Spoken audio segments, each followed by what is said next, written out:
السلام علیکم ورحمۃ اللہ وبرکاتہ۔ خواتین حضرات، آج میں لے کر آئی ہوں شوال کی 21 تاریخ کا وظیفہ۔ میرے پیارے بہنوں اور بھائیوں، ویڈیو کی طرف بڑھنے سے پہلے آپ سے ایک چھوٹی سی گزارش ہے، میری ویڈیو کو اسکپ مت کیجیے گا، مکمل دیکھیے گا اور صدقے کی نیت سے میرے چینل کو سبسکرائب کیجیے گا اور زیادہ سے زیادہ شیئر بھی کیجیے گا۔ میری عزیز بہنوں اور بھائیوں، آج میں آپ کو شوال کی 21 تاریخ کا وظیفہ دے رہی ہوں، جس میرے بہن بھائی کے کام میں ترقی نہیں ہوتی، کامیابی نہیں ملتی، قرض ختم نہیں ہوتا، وہ ختم ہو جائے گا۔ اگر کاروبار نہیں چلتا، وہ بھی چلنے لگ جائے گا۔ اللہ تعالیٰ اس میں اضافہ فرما دے گا انشاءاللہ، اور اللہ تعالیٰ دولت کے بے بہا انبار لگا دے گا۔ یہ بہت ہی طاقتور قرآنی عمل ہے۔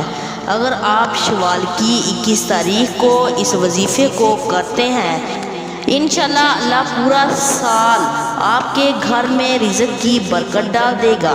وہ قرآنی عمل یہ ہے، آپ نے صبح کے وقت سورۃ مزمل پڑھنی ہے اور سارا دن اس کی ایک آیت مبارکہ پڑھنی ہے۔ وہ آیت مبارکہ یہ ہے، اِنَّا لَکَ فِی النَّہَارِ سَبْحًا طَوِیلًا۔